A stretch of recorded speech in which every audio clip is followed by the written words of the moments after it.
right at the end. That's some serious development. And this team is not a team to be overlooked anymore. I mean, this is a big win over T1. We'll see if T1 can put an end to that. And they're going to start by banning Leaper Zeri. Yeah, you know, I mean, there's other ways to deal with the Zeri, but they're just going to give him the ultimate respect. And just going to take that away. Also, note, we note this a lot through the last few years where Zeri has been extremely prevalent. Guma generally avoids the pick, even though he has a great win rate on it and he looks very comfortable on it in terms of the eye test. The drafting kind of speaks otherwise, as that's part of why T1 just decided to toss that one out early here. Ashe taken away again. Skarner and Rumble, the big question marks left in this draft. Maybe because his Maokai gets a look as well. He had a huge impact at turning some of those critical moments, especially that big overextension in the jungle. Yeah, Maokai is just so overwhelming. Like, in moments like that, you make a mistake, you're just dead. You're caught. He will cover the entire screen with his Nature's Grasp, and there's not much you can do about it except get caught. So really punishing pick, but they're going to ban away the Rumble instead and just threaten the Skarner first pick. And that's a very meta thing to do. You know, I think they were playing around with some interesting stuff in that first game, and now they're just saying, okay, we're playing the Skarner. That's it. Tristana's banned. Looks like perhaps they were expecting Faker was thinking he was going to take that away. So they could go for a Corki first pick here. That would throw a wrench in the gears, but the Skarner is just, it's so powerful and warps games. It's so difficult to punish, and in the hands of a very strong top laner, it does feel incredibly difficult to deal with.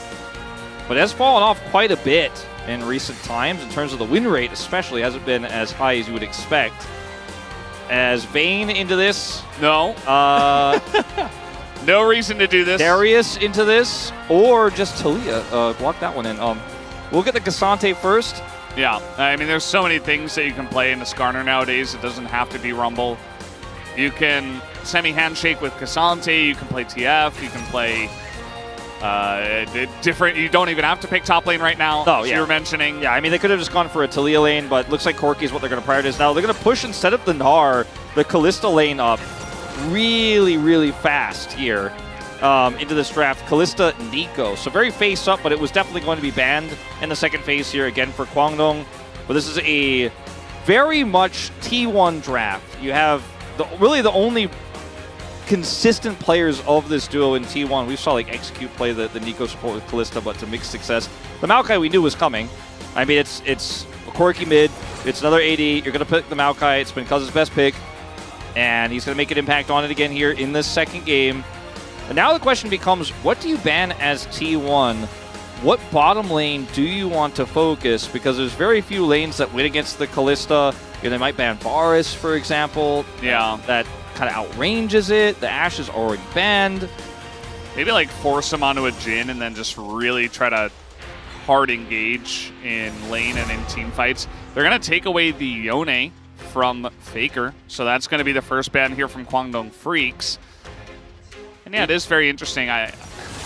Ezreal, you know, one that can just kind of not engage and not play the game with Kalista. Yeah, it's a pick also that struggles into Kalista lanes, but he's just so strong right now, and his Q is so strong that you can kind of just outrange her and poke her, and you can do okay. You don't deal with the roots of the Nico because you can avoid those. I'd love to see an Azir ban here, to be honest with you, Valdez, just with how reliant Faker's been on this pick when the champion pool gets thinned out. He's definitely been very comfortable on it, and it does link up really well with the draft they have already and the engage they have, but will be a Nidalee ban instead here, which Oner is quite well known for. Yeah. Interestingly enough, I don't even think they need to play an AP jungler. Yeah. You know, we've seen a lot of comps even in the first game that just don't have too much AP damage. But we'll see what it does come down to. Nidalee considered very high tier. Another ban on Andal's Alistar. Yeah. Okay, Talia being hovered here, which would push the Corki into the bottom lane, which has not looked great so far in the LCK, or Maokai support could be a possibility as well, which as we've seen mixed success on. So yeah, I don't want to see that, Wolf. I feel like for T1 though, you don't know for sure how this is all going to go down. You have a pretty good idea. It's got to be Corki 80 carry, right? I think you're right. from the first guess. I mean, there is... Oh! He's playing Ahri! Oh, boy. He's doing it! Can't wait to see what skin he's playing, Valdez. Ahri, I wonder... Ahri Vi, Ahri Viego, or Viego as we often joke, the two best jungle mid duos here. They have a lot of engage already with Nico. I like the Viego. Yeah, they have Nico, they have the Charm, they have Skarner. I don't think they need to index further into, click on somebody with the Vi. I think they need something that's a little bit more follow-up damage once you get that pick, get that transform. Yeah. Now, Nautilus to get locked. It's going to be Corki AD carry here in the bottom lane. And it'll be a new champion for Leaper as well. It could also be Talia AD carry.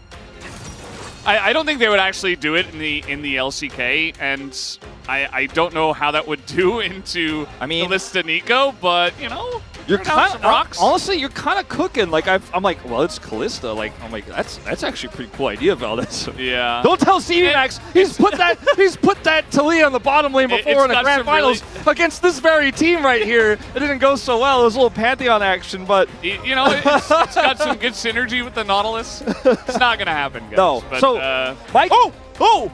It is happening! It's happening! Wait, it's happening! The CV Max special! It is happening! It is happening! It's actually happening! Because I was going to say, if I was playing Corki into Kalista bottom lane, sounds so terrible. Am I the prophet? Well, we'll give it to CV Max, but at least you guys have the same Okay, yeah, that's fair. But playing that matchup sounds horrible into Kalista, but playing Kalista into Talia bottom lane also sounds horrible. It sounds exciting. It's got great synergy. You just clear the waves. You throw down rocks if they ever threaten an all-in. So Leaper, by the way, good. Leaper is a former streamer, showed a lot of potential progress. CV Max kind of reached out, like, let's do some trials. I guarantee you, this is his wheelhouse. He's a streamer, man. He's tried every crazy bottom lane you could think of. He's done it for the viewers before. He's already shown us so many different... His champion pool is massive already, and I am looking forward to this one, Valdez. I mean, how can you not? Quantum Freaks trying to make it too with a very interesting Talia bot pick alongside of that Nautilus, and Bulldog's just going on the Corki. He says, okay, this is why this was picked. I'm just going to play this. And we'll see if it does work out for him as well. He does have to play into Ahri, which I think is just going to be the base skin, guys. So we do have a small pause, ladies and gentlemen, before we get into this game. So please... Just a small one. Give us your patience, but get the word out there. Get on Twitter. And G-Sun suggests, which I think is a good suggestion, to ask you guys, do you think Faker would use the skin? I mean, it's been quite the controversy across the world, but Faker, I'm gonna say no. His skin. He's known for not using it. I'm going to say myself as well, I think he's going base skin. I think he's not going to play it. Yeah. Let's find out if I'm right or wrong. You and I are on the same page here. If you're Faker, you're not using the skin. But guys, we are resuming the game right now. The issue is cleared up, and we are ready to hop onto the rift for game number 2.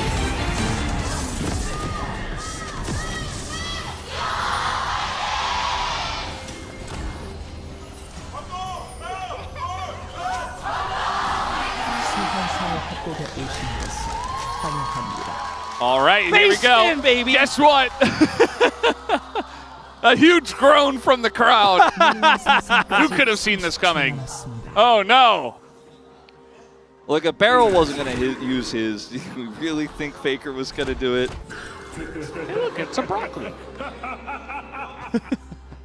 He's laughing because Faker loves broccoli. It was in that Ignite Worlds opening, it's a reference. Yeah. And Cassante thought that was very funny. It was. Eat your broccoli. Lots of vitamins and minerals. It's very good for you. Yes. 미니언들이 생성되었습니다. All right, Valdez. Talia bottom lane.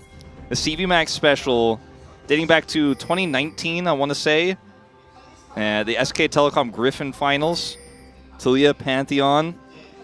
Yeah. It did not work. They tried it again. It didn't work. Yeah. The thing is you don't even have to, Talia Pantheon is kind of that's a lane that is very all in. And the Pantheon is there to go in, right? Nautilus can kind of do a bit of both, where he's tanky enough to, take trades in the back away. And doesn't always go well if the Kallista's just hitting you and you're trying to run away.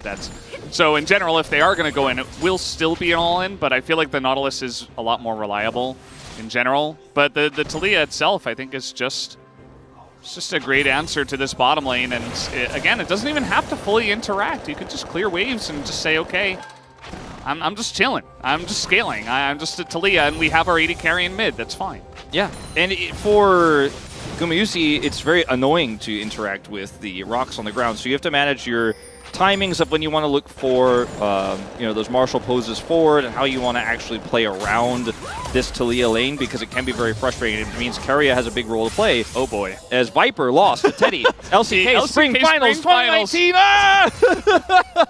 Well, if you made it appear on our screens, why did you make it happen? I'm sorry, everybody. We had to remember the history. Also, they were playing that into Ezreal. Like, why? It makes so much more sense into Kalista. But that did happen in 2019, which was 5 years ago. Yeah, no, I mean, Last Shadow was casting that finals, and he was explaining some of the reasons why Taliyah Pantheon bot lanes were kill lanes and why it was a strong pick in its own isolation back then. But in this draft, it's quite cool how it comes out in this way, because it's a flex pick. We talked about the flexibility of the draft. As Keria is doing a great job here, which is what he needs to be doing to keep this, Kalista able to keep the lane pushing. But in this case, they left the Kalista came in faster, right, before they could ban it in second phase, but they already had an answer prepared, which was really cool. Feels quite strong into the Kalista. You already have an AD mid, so damage profile-wise isn't going to hurt you too much. So I just really think it's quite an intelligent move. Now, that's all in theory.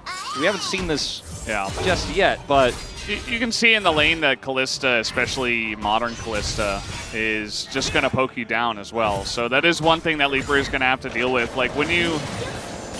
Okay, might have to hold that thought as Bulldog is going way too far forward. The flash charm, the charm flash, it comes in and Bulldog's just dead. I mean, there's nothing, you cannot get away from that unless you flash first, and that is an excellent setup from Faker in mid.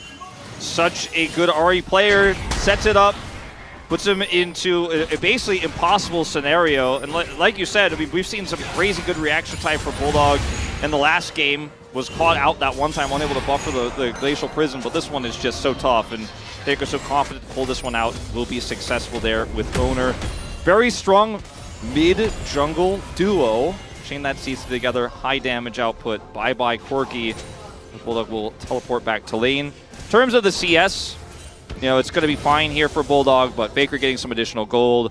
Already has that core item set up here, so feeling really nice right now if you're Faker. The timing of that, too, is actually just too perfect. Yeah, that's always the best feeling. You go back, you just buy a lost chapter. You're just in your elements, hydrated, feeling great about yourself. That's it's an awesome feeling. Yeah, he's looking at the tier on the other side saying, well, that's going to take you a little while to stack. I've got my mana built in every level, baby. So, yeah, this is just fantastic. Now, look at this, too. Like, he knows that the way that Bulldog was walking, there's no way a minion could disrupt this play. Like, it's just 100%. If he presses E towards him and Bulldog doesn't insta-flash, it's a guaranteed kill with Viego there. Worst case scenario, Bulldog flashes, trade of flashes. So, really kind of checkmate there by Faker. Absolutely. And I was saying earlier, modern Kalista definitely does a lot more poke damage. You get lethality, you get that early jerk, you are putting in damage, and Taliyah doesn't really have a good way to trade against that. So early on, it is not going to feel great, and you're just going to try to be clearing waves as Zondal is going to hook a minion. Well, if he hit Keria instead there, that could have been a huge play. Yeah. Leaper had used his combo, but, definitely some follow-up could have come in with some extra rocks being thrown. And yeah, essentially you just want to try to stabilize. They are still going to have Prio down on the bottom side for T1. They will be able to take out this first Drake. I'm really curious how this Taliyah is going to transition out of the lane, because in a lot of ways, okay, Bulldog is eating a lot of damage. Yeah, Oner's just going in there and being annoying. Level 6 as well, threatening it. Yeah, he had his ult, so he could both get out but also continue to pressure the play. I was going to mention, I think Taliyah getting out of this lane, that was close, as another hook going to go wide, is going to be quite interesting, because he's down on farm right now, And, you know, unlike Taliyah jungle, it's not like he's just going to go clear a bunch of jungle camps and power farm up to his items. He's going to have to be in mid, and there's going to be under a lot of threats during that time in mid. And against this Kalista, continue to push against the Nico flank. So if you lose map control, it's really hard for Leaper to kind of safely farm. If he uses his combo to try to clear the wave against this pushing Kalista, then he's vulnerable, could be collapsed on. And on the other hand, he's going to have Weaver's Wall in the mid lane in the late game, because that's where the AD carry gets to sit. So he'll have access to the entire map with his Weaver's Wall. So that could be quite interesting to see how that one plays out. Have a lot more global impact than a lot of AD carries would in that situation. So significantly behind in this lane, though, right now means I don't know how relevant this Taliyah will end up being if this continues. I mean, at the end of the day, you do have an insanely bulky combination of champions that really love to play into dash and engage, and that's exactly what T1 have. You know, you've got Ari Diego, you've got Kalista Nico. Everybody's going to be running straight at you, and if you're facing not only Taliyah rocks on the ground, but also Nautilus, who can stop dives and who can easily peel. You've got Maokai, which is the biggest one. And then you've got Cassante for damage. No, jokes aside, they also have Corki as well. So you've got a really nice core. I just feel like they need to get through the laning phase.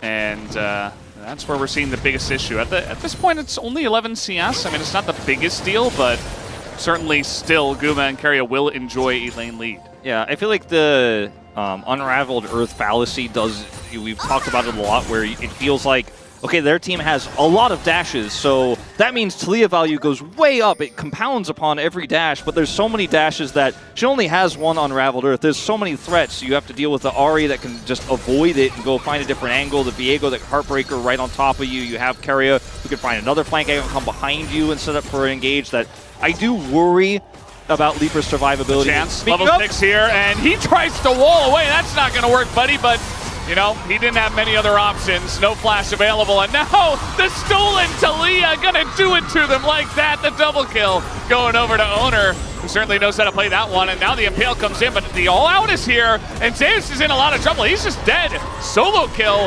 essentially, as Cuz will pick up an assist along the way, but dude is going to take him down. All right, so at least they get something back here, Kwangdong Freaks, but a huge win for T1 on the bottom side. It was kind of hodoring about it, and then it happened. It's really tough to deal with all the engage, right? I mean, Leaper has a control ward in the river, is playing somewhat respectfully in terms of positioning here, but then when Keria goes for the flash engage, he doesn't have flash.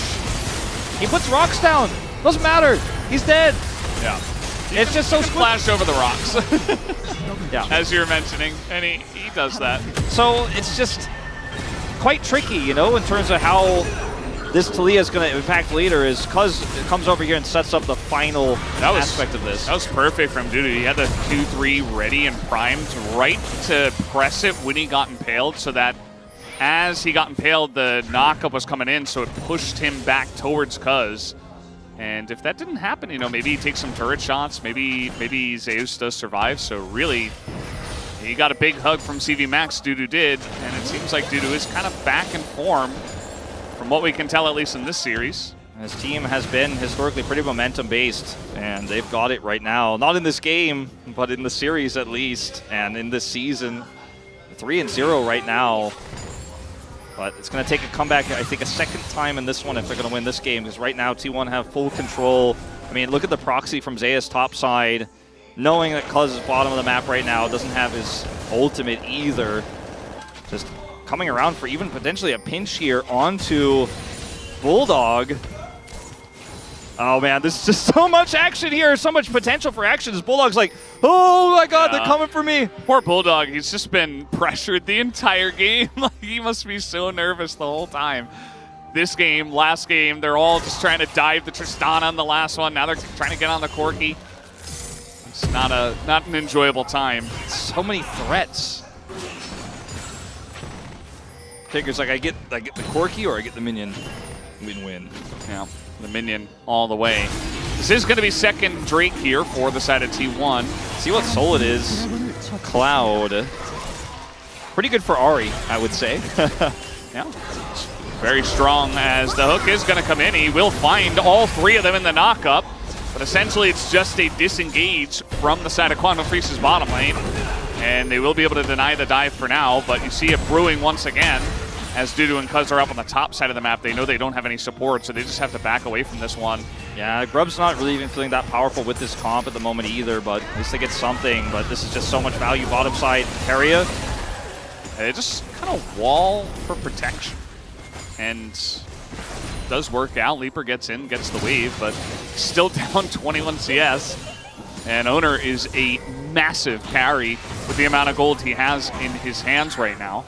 Yeah, he is huge. I mean, Gumayusi is also getting to be quite powerful himself. Has the opportunity already, and 2 assists, a lot of plate gold. He's going to hit the squishy roster outside of the Cassante extremely hard with this lethality variant here. Yeah, Dudu. I do wonder about Cassante as this game comes along. Who's going to deal with him, as the Impale's going to come in as Cuz is here, but this time Oner's here as well, and now the TP comes in. Zeus in a lot of trouble. He is so incredibly low, and the all-out is there for the Cassante. They are turning this on to Oner. The shutdown comes in, and that's 2 kills, maybe 3. Faker nearly goes down to the Corki, and Keria is here.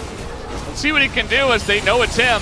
They will back away and respect that, Nico. Yeah, I don't know if Keria could have really done anything there unless they got caught under turret, but he did have ult still available and flash, so a lot of respect being shown to that Nico as they do back away. But once again, Kwangdong Freak striking back in another skirmish topside, committing the double teleport, but winning out on the play. As T1 going to try to get a plate here in mid. It looks like they will be denied by Bulldog. You mentioned the Cassante. I mean, it's Malignant's first year for Ahri. She can build Leandri's still and try to burn through that health bar, but it is going to hurt her burst potential on these squishy targets. As it looks good here initially for T1 with Oner coming up. He's super fed. Well, the double teleport, there's just a zero-sum game here, unfortunately, for T1 with these rocks on the ground. Just don't get to move. No, you can't do anything. Once they're in the fight, they never get out. I mean, Faker only got out because he was the 3rd person that was on the outskirts of the fight, right? Like, the second Oner got in there, he was just dead. He didn't even bother to flash because, I mean, he gets rooted by Maokai once. He gets rooted by Maokai again. He ults. He gets, you know, there's rocks underneath him. Like, what are you going to do? It's just so annoying to play into this comp. Yeah, it really is. There's just so much mobility denial, so much lockdown, you could almost say, as T1 are going to try to get this Herald. Cuz has flash but no smite, not going to contest this. Will stay in the area, avoid that Zenith, or not the Zenith Blade, the root there, but still, big win for T1. Opening that mid turret would be massive for them, as Duda said, who's not getting value out of Grubs? I'm getting some damage done. Yeah, it's going to be a big deal. I mean, this Cassante, we talked about Oner, but the shutdown went to Cuz, so now he's going to finish his first item. The Maokai's in this game now, and the Cassante, like, it's just gonna do whatever he wants in this game. It feels like you get a big combo with like a charm and a Skarner, and he's just gonna live through it and then all out, as long as they're not too far behind. And then you just have so many other threats. So I am curious to see how they can stop Dudu, who is up nearly 1,000 gold on Zeus. I mean, we call it Dusante for a reason. I wouldn't say it's as iconic as Zeus' Gnar we talked about in Game 1, but it is definitely one of his signature picks, his main pick that he's found so much success on. And he's super comfortable with it. You give him a lead like this, give him some gold, and especially into a draft, as you're kind of alluding to here, where there's not a lot of burn, there's no Leandris, there's a Kalista who's building lethality into how tanky he's going to end up being. Yeah, it's gonna be tough. Yeah, you could say it's like Oner's job potentially, but the Viego's not necessarily the first guy in who's burning and doing consistent damage. He's the reset guy. You know, they need 1 kill for him to really pop off. And yeah, if Oner didn't die and he had like 4 kills, then maybe he just gets too big to fail, and perhaps he burns down the Cassante, but I'm not so sure how it'll go if they can't get a first reset and Dudu just lives forever. Yeah, and that's why this Cassante is so valuable here, because if all that CC is used on the Dudu and he just walks away with 10% health, then that's when the damage comes. So that's when Cuz is like, all right, I'm the tank now, and we're going to get it done. Yeah. Bulldog has to really, really be careful about not getting taken out, though, or caught, because if he's dead, there isn't really consistent auto-attack damage for Kwangdong Freaks on the other side. Yeah. There was nobody else there, and I think Bulldog would have been fine, but man, he's just really been eating so many different things from so many angles. Now we have a TP coming in. as Quantum Freaks do want to fight this T1, they are not necessarily going to go for this dragon here. They need to back away, and that they will for now. Buzz has ult again to just kind of keep them at bay, keep them at arm's length, so engaging here is going to be tricky for T1. It's a single Cloud Drake without Prio here. You might want to think twice about heavily committing. Keria still fishing for that angle. Yeah. And you know, we talked a lot about Cassante. If T1 get an engage onto one of the squishies and then the Viego gets the reset there, then absolutely. They've got an angle for sure. But again, positioning there is so the Cassante good. problem. Yeah, Cassante's just blocking them out here. Andal also watching the other flank angle. The split is so good, so it's hard for Keria to get a multi-man Pop Blossom here. Yeah. I mean, the vision control around the banana brush and even north of it as well, just to really allow no angles. Yeah, Andal just waiting for Faker. Exactly. Oh, and the hook is going to come in. He's got an ult as well. Faker has to back away. Nico, Keria coming on in, but Cuz very tanky. Leaper totally fine. Keria's going to go down. Guma's in a ton of trouble. Quantum Freaks, they find the angle, and they are absolutely decimating T1 on this dragon fight. It's a triple kill for Dusante. He is back. Maybe he's the real AD carry in this team fight, Valdez. Cleaning them up. 4 kills for Dudu. The Cloud Drake goes over, but all of the gold lead is gone. 2,000 gold the lead now for Kwangdong Freaks, and that's before they take these turrets off the map. This is all Andal. Downloaded. Faker knew he would flank this angle, and the setup was perfect. And you're engaging in a Maokai Talia. Yeah, and then Dudu is just so tanky that this lethality Kalista can't burn him down. He can push forward with impunity. And it's just front to back with a Cassante and a big, big Bulldog pick bottom side there after Andal gets the hook. And Quantum Freaks finally take a goal lead in this game, but the way they set that up, it was like a phalanx. There was no entry for T1. And we called it before. We were like, I don't know, maybe T1 give us up. It's just a cloud. There's no way in. But T1 Probably forced it, and they pay for it dearly. Yeah. They absolutely do, and the Quantum Freaks, man, they are playing their hearts out. They are the real deal. They have not made, I feel like, a single mistake in the last 40 minutes of gameplay. It's kind of insane how clean they are playing. You can tell that the development that CV Max and the coaching staff has done over the summer has really stuck, and these guys have hit a new level. There's Valdez, there's an element to this of, you know, T1 has, I don't want to say disrespected them, but they've gone to these scrappy fights, and I feel like have said to themselves, this is our territory. We win these. We win these crazy teleport fights. You want to make a scrappy battle happen topside? Oh, you think you can hold Dragon? We're so good at breaking through those. We have so many engage tools. But Quantum Freaks have just shut them down every time. Look at the top dip 3,000. right now. It started with the first trade. Like I said it when it was happening. He didn't even need Cuz. Like that could have been a solo kill. Obviously, Cuz helped it and made it a bit cleaner. But, okay, take a look at this. T1 looking to dive on a Bulldog, but Cuz is here. And it's not going to happen. Yeah, Flash Valkyrie as well. Good luck. And we're back to exactly what, you know, we were talking about, the space was talking about, as there's no vision in here for Quantum, but I don't think they're going to start this. They have no control. Yeah, Baker's got to be careful, man. He's playing Ahri, but the amount of hard lockdown that they have, I really respect CV Max for finding a way to put every single top-tier CC champion on the same team. And it's kind of insane.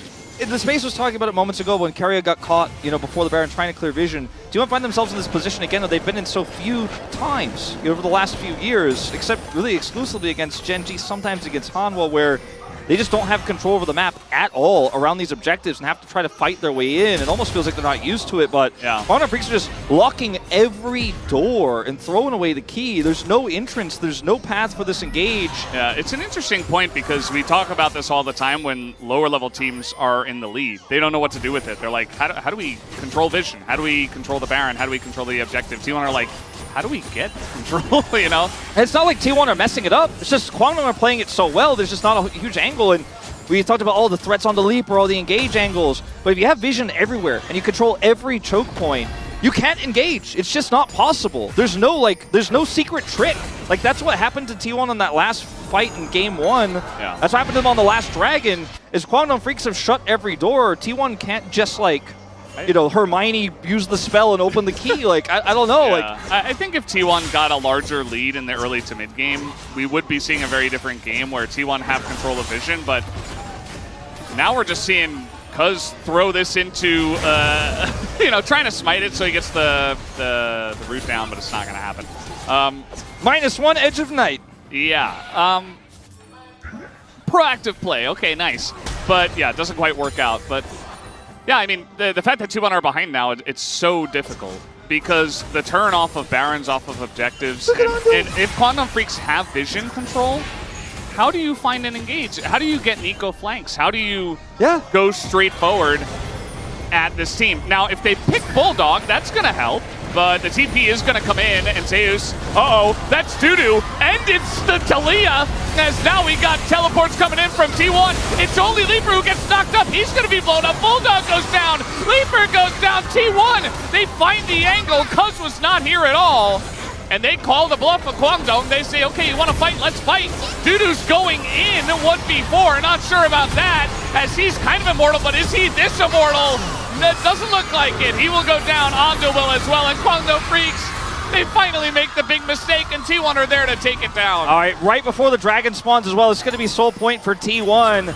But it's the same type of fight we saw on the top side of the map moments before, but this time T1's comp is a little bit more online, and the teleports to come in for Kwangdong Freaks a little bit more disjointed, as Leaper isn't able to turn this one around.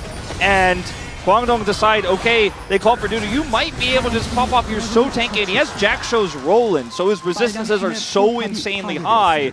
He wants to have the Keen moment from last season that everybody remembers. Yeah. But it's not going to happen this time around. It all starts off with T1 kind of grouping around Bulldog here to look for a pick. Bulldog plays this really well, buys a bunch of space, and at this moment, if you pause it there, I'd be pretty scared for T1 because of what we saw happen last time.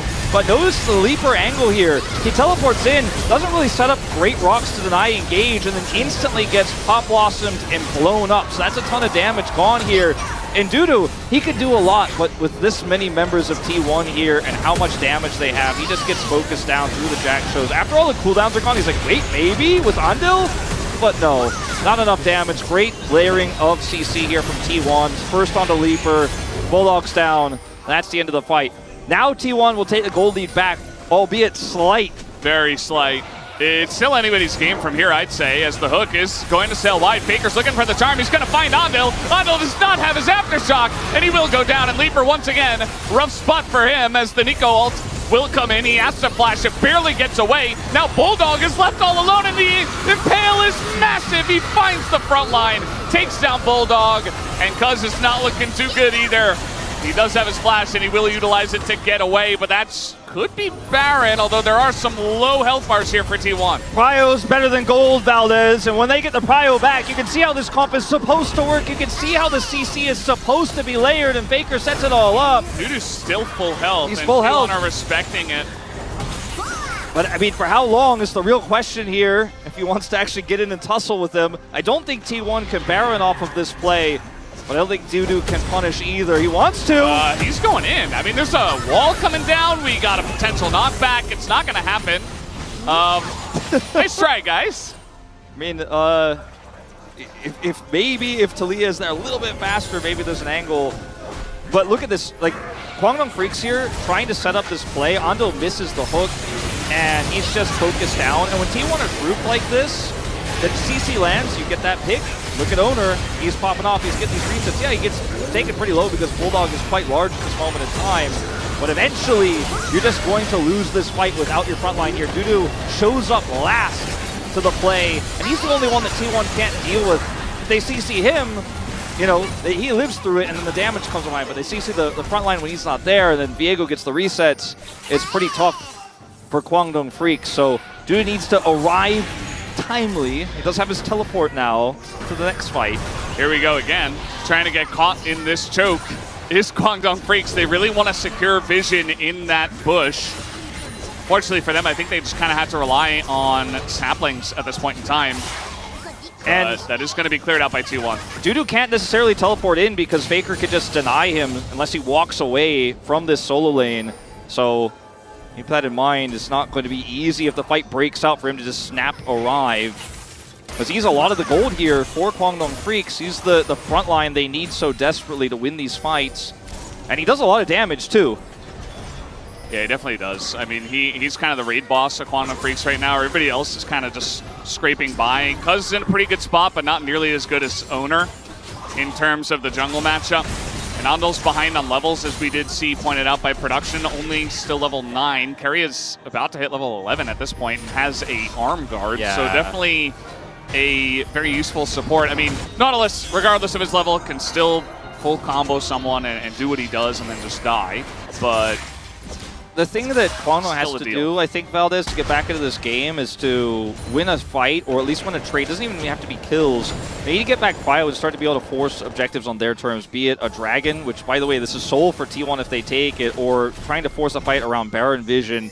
Trading Dragon for Baron here, I feel like won't be enough, as T1 will just get so much map control from that, from the fact they have Cloud Soul after the Baron expires. They can just weather the storm there. So let's see what they decide to do, because it's the lack of setup for Kwangdong Freaks when they don't have vision. Both these teams so reliant on having control of choke points, and right now it's T1's. Kwangdong Freaks trying to kind of slide their way into the entrance of the Dragon Pit here to change the story on that, but I mean, this is on a nice edge here, but T1 have all the cards at the moment.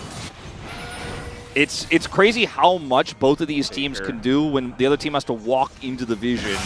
Faker was just trying to get enough gold here to get his death cap, and he is going to pick it up, so he has it for this fight. A very timely purchase on that one. Still not a lot of penetration to deal with the Cassante, but that's not his main target. That's his last target, let me just say. So he's going to be chunking some of those squishy guys on the back line. As now trying to set up the engage here is Kwangdong Freaks. Dudu this time gonna just try to send it in, but now the wall comes in. Leaper in a rough spot. He is gonna get the stun onto Faker, who is going to get ulted here by the Nautilus, but now massive impale on this front line, and now Nico's got everybody locked up. Leaper goes down, and T1 looks like they finally find the angle. T1 have got this fight in their hands. Faker will go down, but he already did a lot of work. Dudu, he can't 1v4 them, and that should be Baron. Yeah, and Faker just outplays Leaper. Yeah, he gets caught, but he's ahead. He just is a more valuable brawler, fighter, skirmisher than the Taliyah, who's so cooldown based, whereas Faker's doing a ton of damage, has his ult for some extra damage, has the mobility, has the Foxfire. He ends up killing Leaper on the top side of the fight as Dudu is getting taken out in the bottom part of the fight, front to back. Does Bulldog just not enough damage on this Corki, and a AP bottom lane isn't going to offer the same damage throughput, even though this Cassante is scaling up, has a ton of armor and resistances into the Kalista. As the Kalista gets more and more items and has more and more space, she's so valuable in these longer fights. As look at Faker here on the top side, keeping Leaper at bay. He can't join the fight, and where's the damage? Bulldog here avoids the engage, but he just can't break through even Zeus. Like, even though the starter is not that tanky, look at Guma. As soon as he gets past Dudu and can actually start hitting the squishy targets, they're gone. And his scaling feels so much more relevant than the Taliyah's in this game. And he has Sorelda's now as well, so he has some way of dealing with this Cassante, but if he just rips through anyone else he interacts with, even for a moment. Yeah. He absolutely does. T1 now with the Baron, looking to pressure on the map. They've got the Skarner and bot, the rest of the team in mid.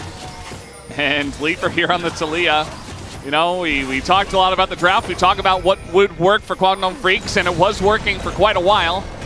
But it feels like that time potentially is up. T1 now in massive control with Cloud Soul and Baron buff.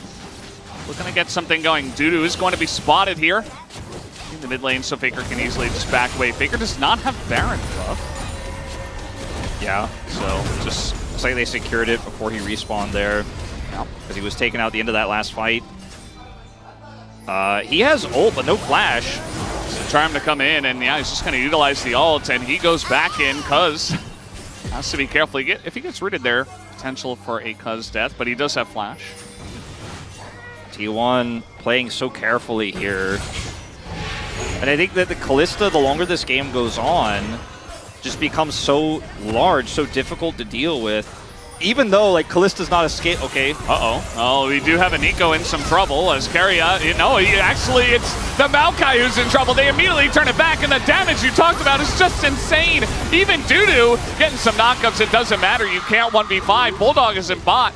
They thought they caught Keria. Keria caught them. I mean, I feel like Dudu's really putting the Showmaker copy pasta to the test, but it is not working in this particular case. This turret is just going to disappear before our eyes as a feeble Weaver's Wall tries to slow down the push. Bulldog gets a push bottom lane, not going to be able to secure that bounty, but T1 may be able to end off this push. Oh, yeah, trying to land that charm as well, just to get an extra pick and potentially get that push to end the game, as you were talking about. But yeah, it's just going to be this inhibitor in the top lane. Only 15 seconds left on the Red Bull Baron power play. And they got to try to set up for Elder here in about 2.5 minutes. Now, T1 are in a massive lead, but still a chance. The game is not over just yet. Yeah, no, certainly not over, but the chances are very slim. As we watch this fight one more time, like, look at how much damage Viego and Kalista can do to any single target. As yes, Keria does get caught, quote unquote, but we have something happening in live. Someone just taking that for a second, but he gets caught, quote unquote, but they have enough follow-up damage here that, like, who follows up? Like, there's a Talia who can't get into range to flip anybody. The Cassante is very tanky, but against 4 people, not really, actually. At this stage in the game, with how fed all of the T1 members are, I mean, this is an 8-kill Viego. Yeah. It's big Viego has been since he got that double kill down on the bottom side of the map. He's almost got GA. He's very, very hard to deal with because he's constantly transforming in these fights and becoming all of the engaged threats that Kwangdong have as well. Yeah. And if you have that Cassante on the other side, like if he dies, then Viego becomes that Cassante.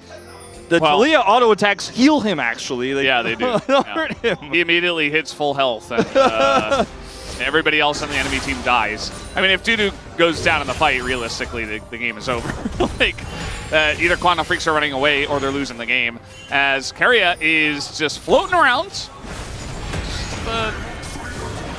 making a big deal here on the Rift, and just getting some good vision into that backline and trying to set up here for the Elder, which is in a minute, but better to set that up early. GA ready for Oner for this fight, can really push the edge of what is possible with Viego. Push the limits of science. Because, I mean, to get Cuz into position, no flash, by the way, to try to secure this smite, you have to win the fight. There is no flip, I think, for T1. I think T1 even interested in starting this Elder unless they have 110% full control. And look at what they're gaining right now in mid, in bottom. As Bulldog's top push feels irrelevant, he's going to teleport to this inner turret to try to join for the neutral fight. This is not Poke Corky. This ain't spring season, Valdez. Nope. Times have changed. Hook misses. And that was a GA Viego, and now we're just engaging on a Bulldog, and it's Keria actually has to get ulted back, but look at this Impale on that backline. Leaper once again in trouble. He will go down, but Keria potentially as well lands that root, and in goes Bulldog, and he's immediately just going to get blown up. This game seems to be done and dusted as Dudu, desperate, very desperate, will take down Guma, and immediately just gets thrown into the wall. He's going to buy a lot of time here, but eventually T1 are just going to run him down. As, okay, double knock up here, but that Viego is just too massive, right? Right? What is this champ, man? Okay. Down he goes, and that's the end of Cassante. All right, down he goes. T1 look to end a closer fight, I think, than it really looked like, with Keria getting caught there. Guma being pushed down to like 20% health. No opportunity to offer damage in the fight, but Faker is big enough to pick up the pieces, and Leaper goes down instantly. And without Bulldog, there is no damage. Cassante tried as he might, but Dudu can't get it done in the end. T1 are going to bring us to 3. What a series we have